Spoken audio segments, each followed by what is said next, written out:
तो फिर भगवान जी हुक्म देते हैं समंदर को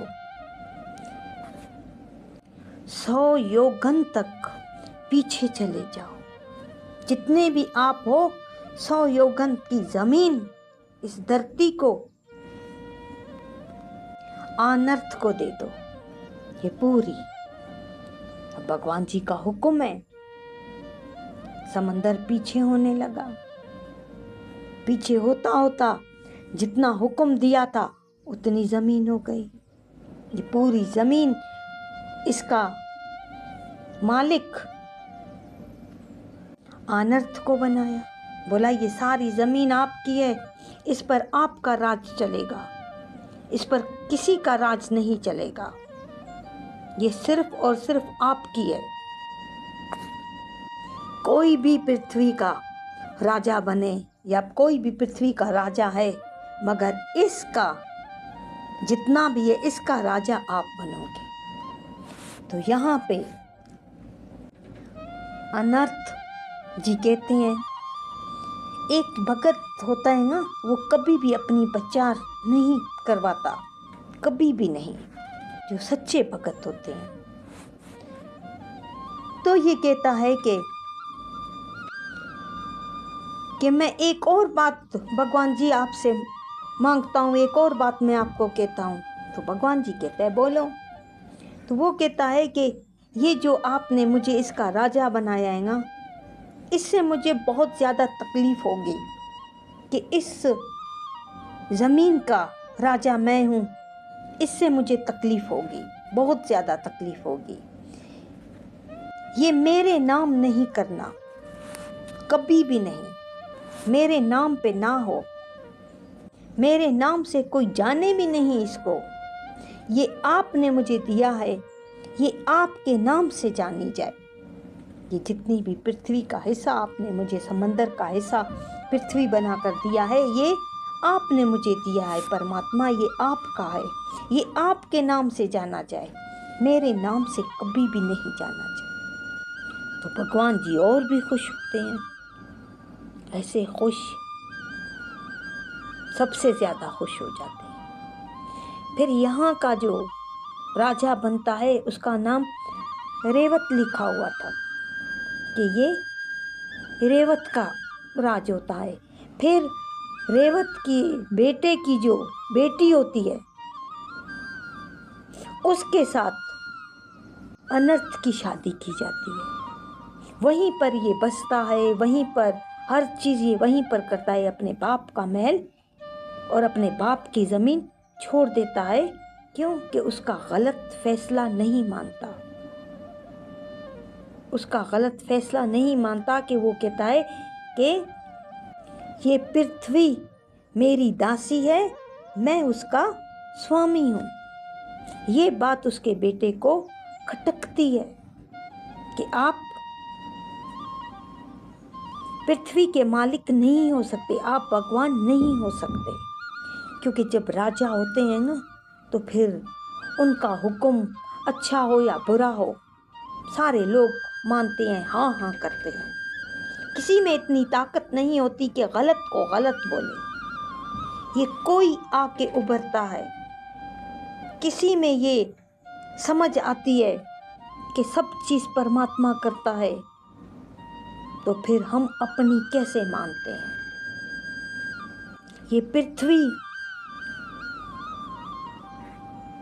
हमारे जन्म होने से पहले की है और बाद में भी रहेगी, क्योंकि रहने वाली है। इंसान तो रहने वाला नहीं है, इंसान किस वक्त चला जाए किसी को कुछ पता नहीं, कौन है कौन नहीं है, एक मिनट का भी भरोसा नहीं है।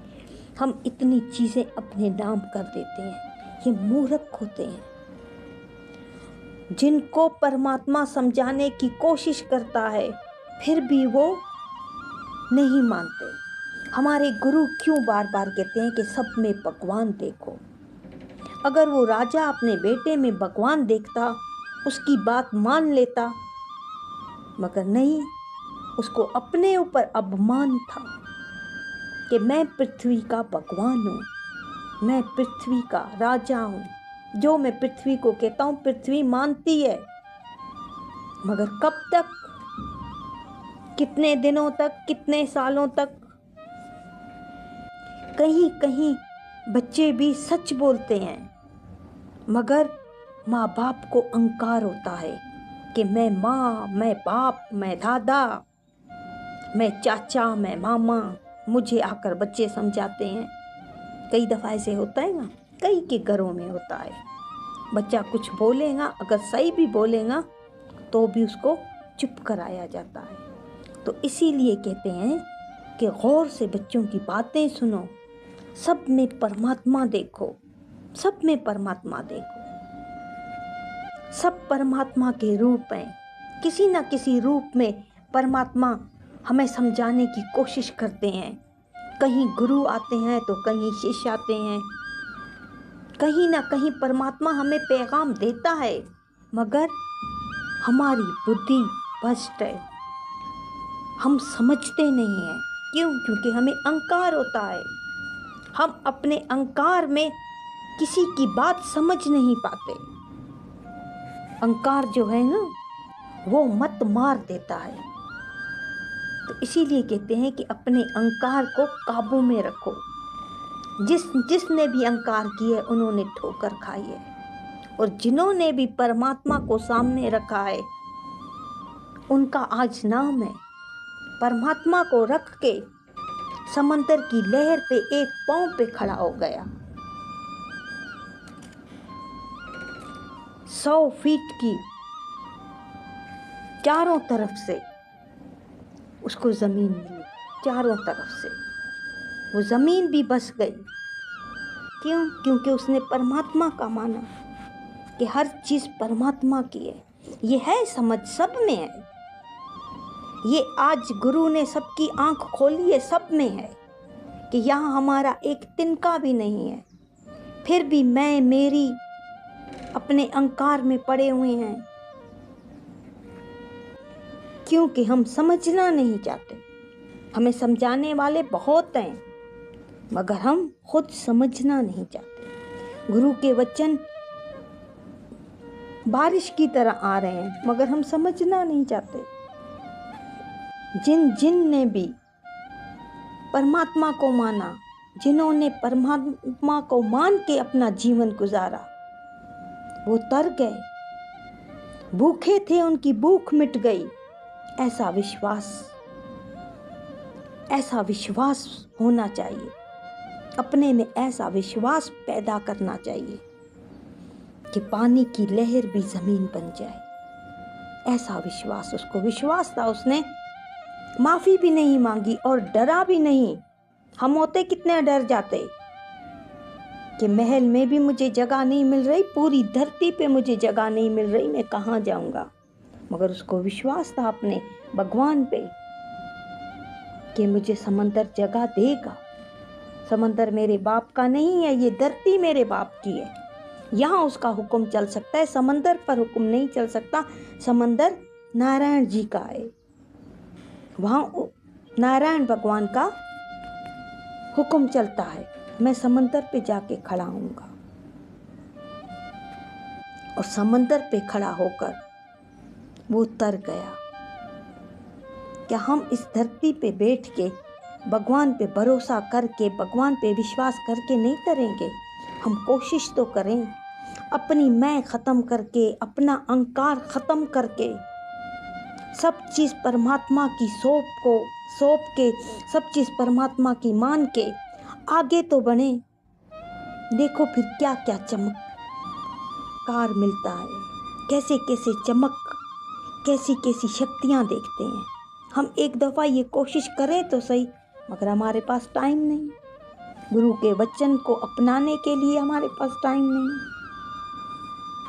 जितना जितना जो भी प्यारा, जितना परमात्मा को आगे रखता जाएगा, जितनी अपनी दुनिया की पदार्थें परमात्मा की मानेगा, उतनी सुखी होएगा। और जो अपना मानता जाएगा वो उसी तरह दुखी होता जाएगा। क्योंकि जब अपनी मानते हैं ना तो वहाँ दुख है। अगर परमात्मा की मान के चलेंगे तो दुख कम होंगे। जैसे अभी मेरा मोबाइल है, अगर ये टूट जाएगा तो किसी को भी दुख नहीं होगा, क्योंकि मेरा मोबाइल था, किसी को दुख नहीं होगा। अगर यही मोबाइल आप लोगों में से किसी का भी टूट जाए तो दुख होगा, क्योंकि मेरा मोबाइल टूट गया। जब मेरा था किसी को दुख नहीं हुआ, जब अपना टूटा तो सबको दुख हुआ। यही चीज़ है, जब हम परमात्मा को मानेंगे ना, सब